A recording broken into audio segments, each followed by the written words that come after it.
ouviremos agora Léo Ed.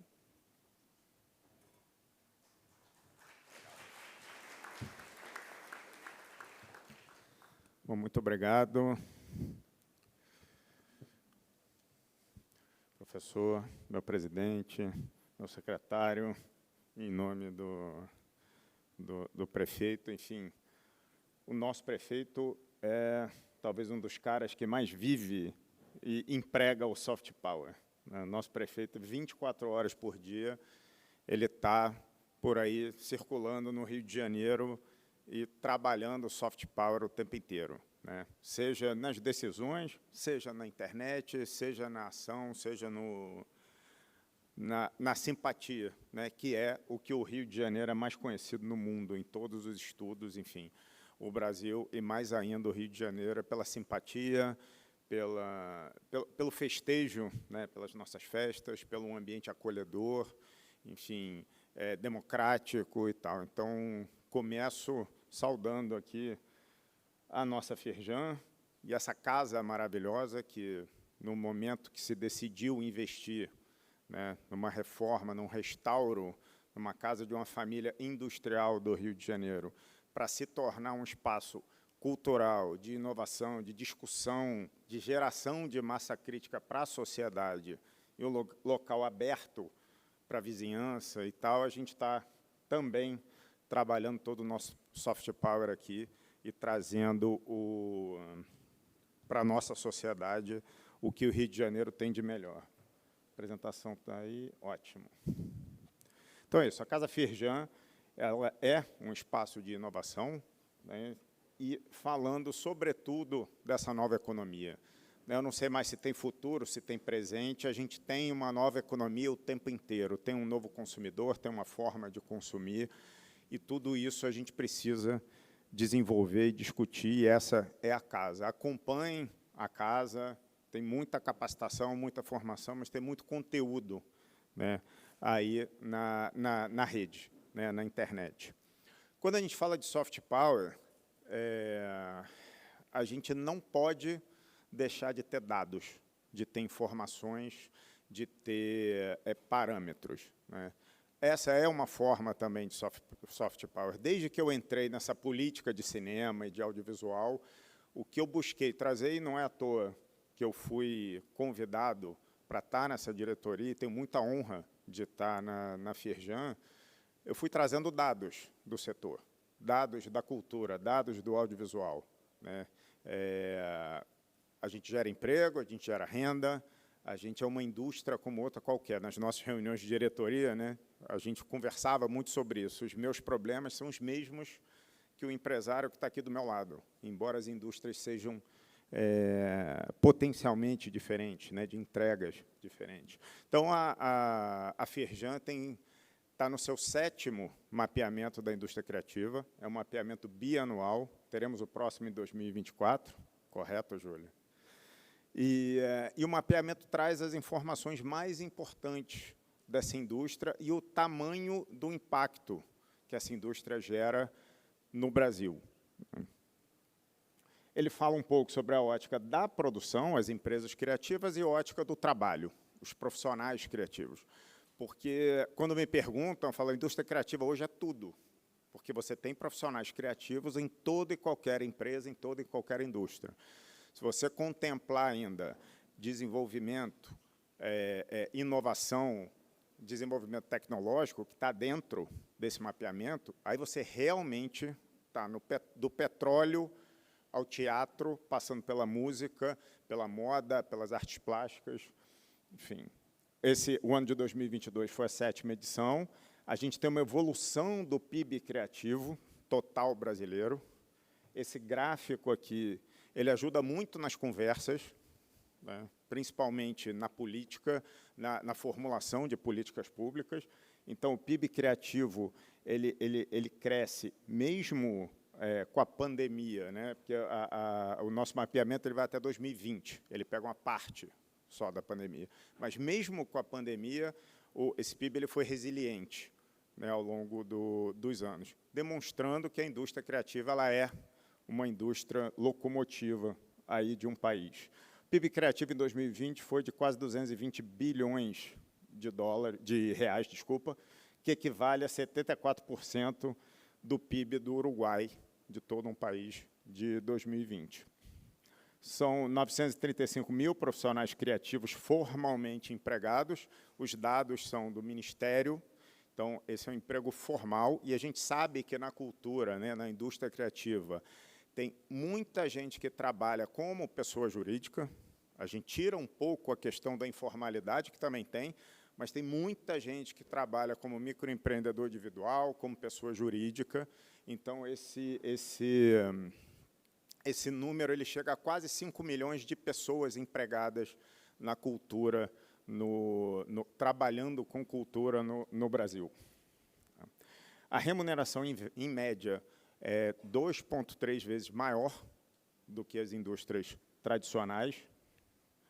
E a indústria criativa é quem mais emprega no mundo jovens de até 29 anos. É a primeira indústria que mais emprega no mundo.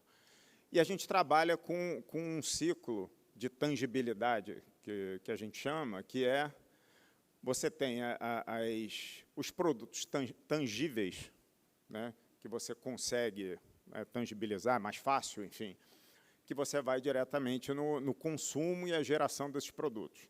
Então, você tem ali um telefone, enfim, todos esses produtos que a gente conhece. Só que o que faz... Aí eu vou usar esse exemplo, que é interessante.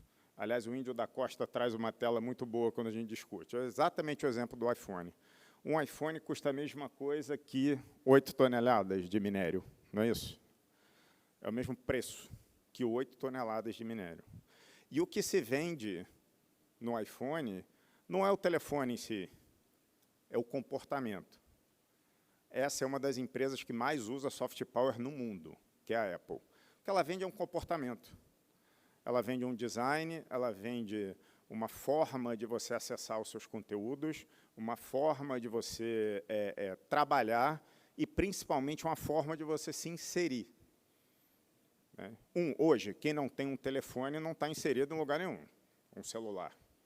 Isso é um fato. Não é o que eu quero ou o que eu não quero, isso é um fato, né? O mercado está aí para isso.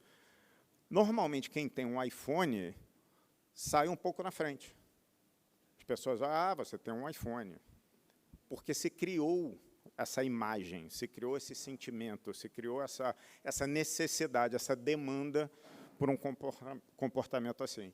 Então, esse é o ciclo do tangível com o intangível. Esse intangível gera mais venda de telefone, de aplicativos e tal, que aí, gerando mais vendas, você precisa gerar mais intangível. Qual é o próximo passo? Por isso que tem aquela apresentação anual da Apple, daquele jeito que é um evento, é quase um show, que todo mundo fica na fila. Por que todo mundo fica na fila no primeiro dia, gente? Por que não dá para esperar um mês para comprar? Um telefone que acabou de sair, o iPhone 14 saiu o 15, está todo mundo lá para comprar, por uma necessidade de comportamento.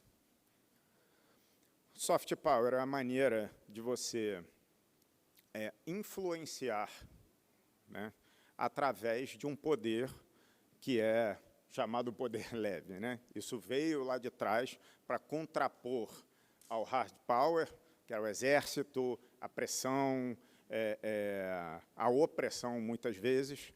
Então, os Estados Unidos, principalmente, isso já vem de muito tempo, mas acho que o melhor exemplo dos Estados Unidos, a partir dali do final da Segunda Guerra, começou um trabalho com o seu cinema, e por isso que eu acho o melhor exemplo, porque traz o cinema, e um dos grandes diretores da MPA, que é a Motion Picture Association, dizia que nossos produtos vão onde nossos filmes estão. Então, hoje, a gente toma Coca-Cola, a gente vai ao McDonald's, a gente usa calça jeans, a gente vê cinema americano no cinema, porque Hollywood trouxe isso para a gente. É só lembrar das propagandas de Marlboro, por exemplo. Era todo mundo esportista fumando o tempo inteiro. Em cima do jet ski estava fumando. Então, assim, os Estados Unidos é o melhor exemplo disso. O American Way of Life, todo mundo conhece.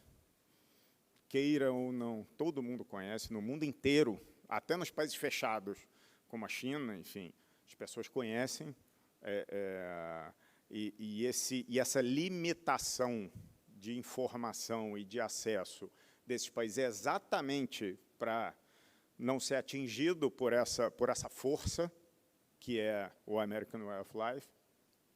Medellín era uma cidade destruída pelo tráfico, pela bandidagem, enfim, mudou radicalmente. Radicalmente.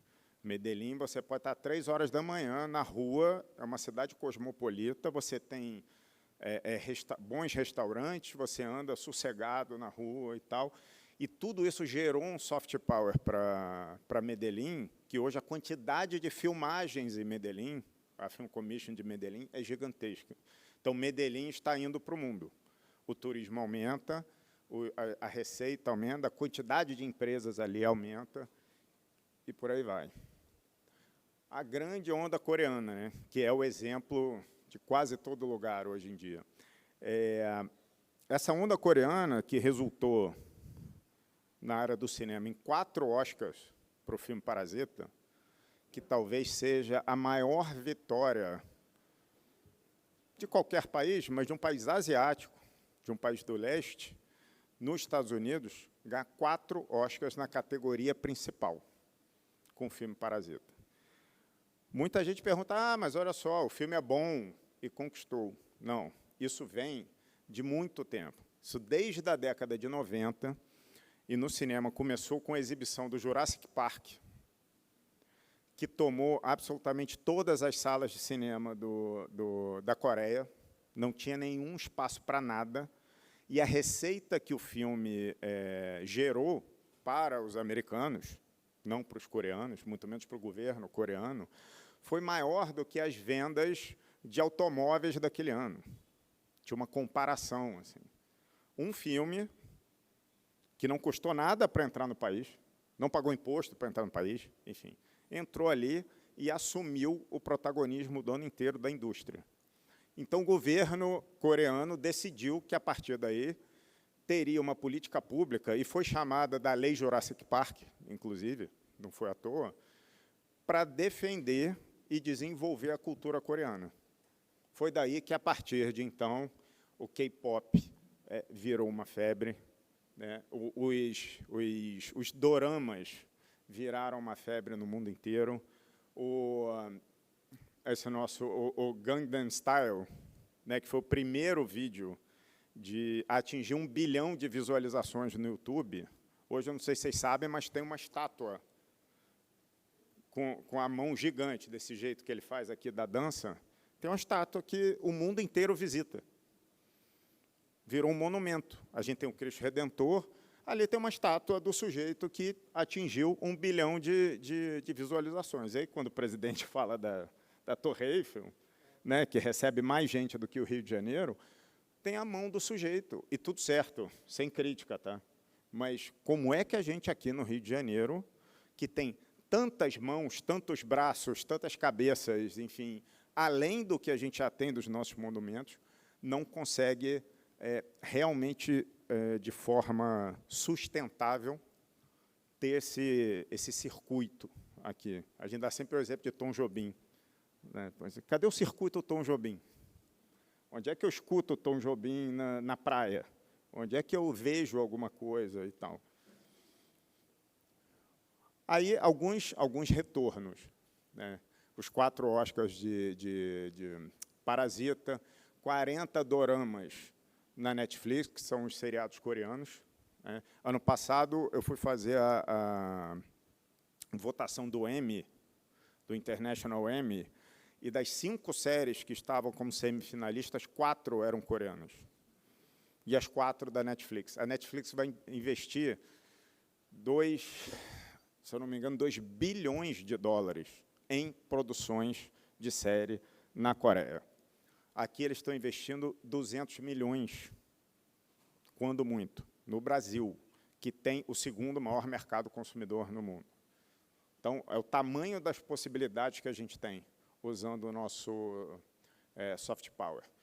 500 milhões de dólares em exportação cultural, de 20% a 30% do fundo de investimento é patrocinado pelo governo coreano, Então, você vê que ainda tem a política pública. A política pública ela precisa ser perene, porque cada vez que a gente dá um passo atrás, o estrangeiro, que seja quem for, vai dar um passo à frente. Então, a gente precisa manter essa política.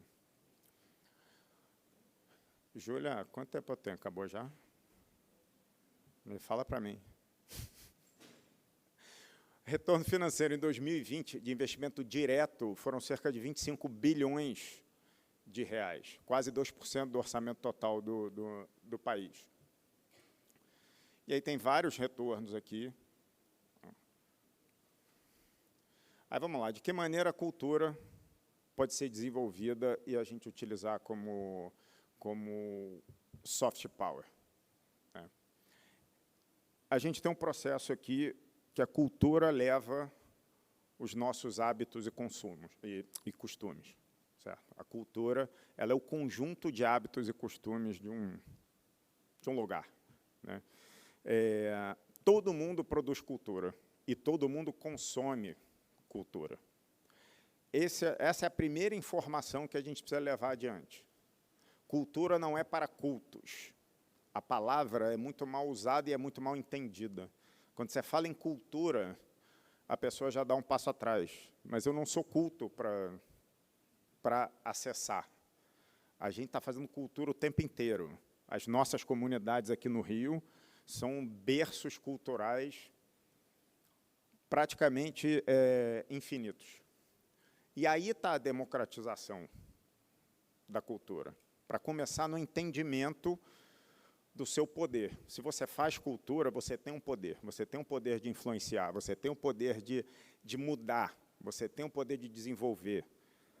E aí, quando você tem o poder de influenciar, de desenvolver, você começa a ter um senso de pertencimento no seu território. E aqui estamos falando muito de território, né, nesse BIM. Você começa a ter um pertencimento ali naquele território. E aí você começa a cuidar do seu território. Você começa a pertencer ali. Você começa a desenvolver você começa a inovar no seu território. Desenvolver outras tecnologias, sejam elas quais forem. Seja de processos, seja de uma nova forma de moradia, seja o que for. Um plantio, alimentação, enfim, transporte, seja lá o que for. Então, quando você entende a cultura como centro do soft power, você transforma esse desenvolvimento em infinito. E aí você começa a desenvolver as regiões, os bairros, as comunidades, as favelas, o município, o estado, e isso vem como ondas até reverberar no mundo inteiro. Então, o primeiro passo é a gente desfragmentar essas ações. Tem muitas ações fragmentadas, e eu acho que o grande objetivo do projeto Soft Power Rio, que é um projeto estratégico hoje para a Firjan, é trazer todas as iniciativas para uma mesma narrativa, para o mesmo objetivo, que é desenvolver o soft power. Estamos aqui num evento muito importante. A minha filha, de 14 anos, já quer estudar no Porto. Você estava falando do soft power da cidade do Porto. A minha filha, de 14 anos, veio: papai, eu quero estudar no Porto. Então, assim, isso vai permeando. E isso não para. Na hora que cresce, você não tem um anteparo, né? Isso vai se multiplicando.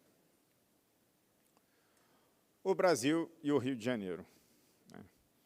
A gente já tem um soft power que é inerente aqui, tanto o Brasil como o Rio de Janeiro. O Brasil é muito reconhecido em todos os estudos internacionais. Tem um estudo que chama Soft Power Index, que o Brasil vai oscilando ali na sua posição, mas ele é mais conhecido pela sua cultura.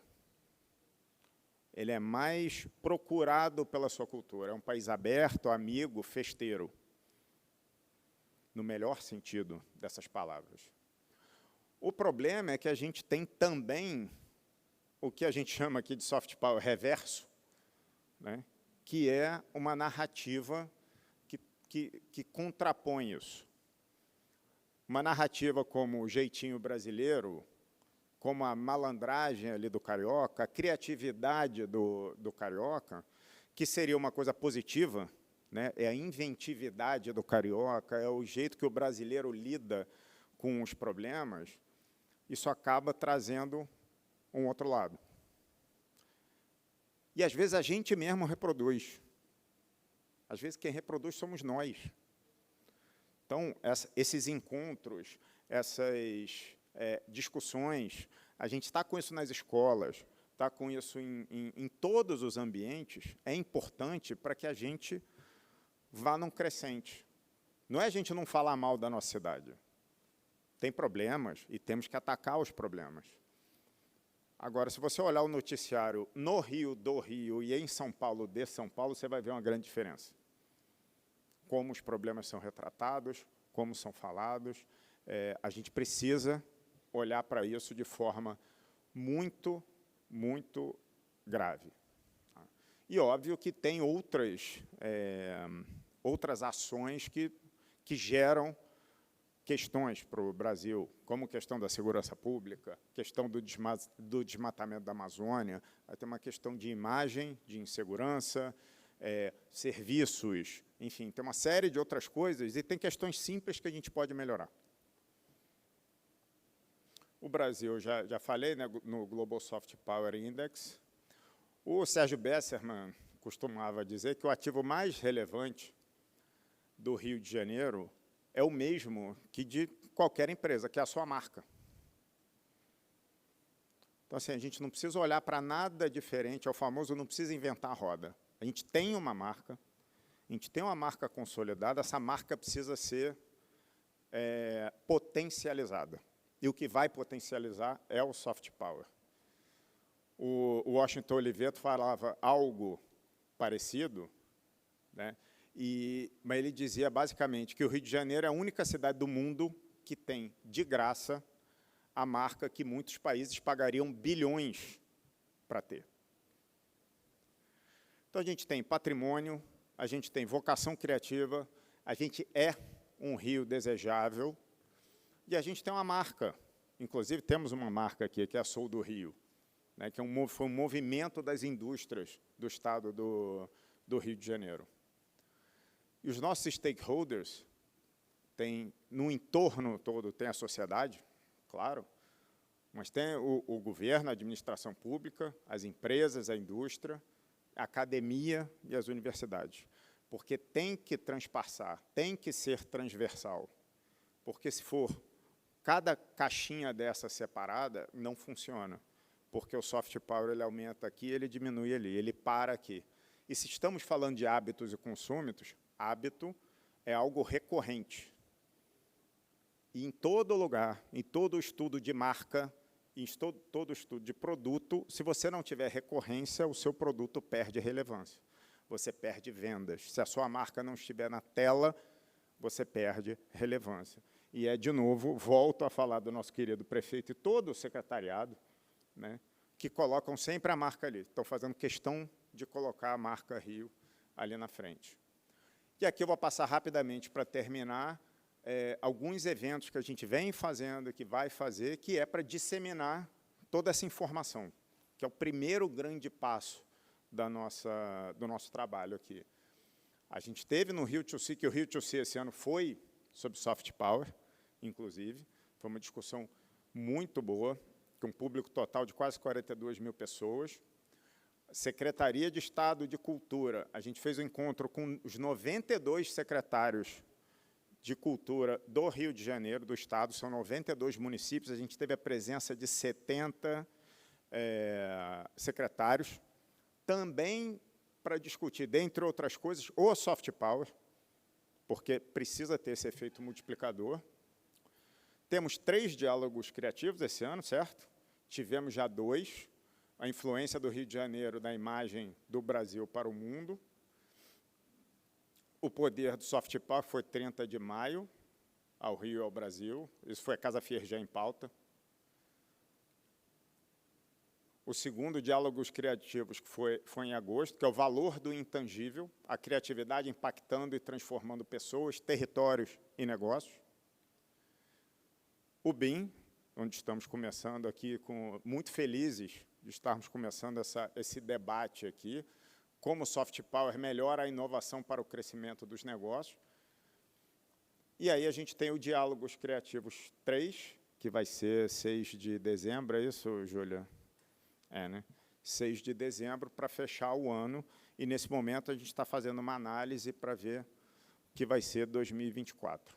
Agradeço a presença de todos e a paciência. Obrigado e bom BIM para vocês.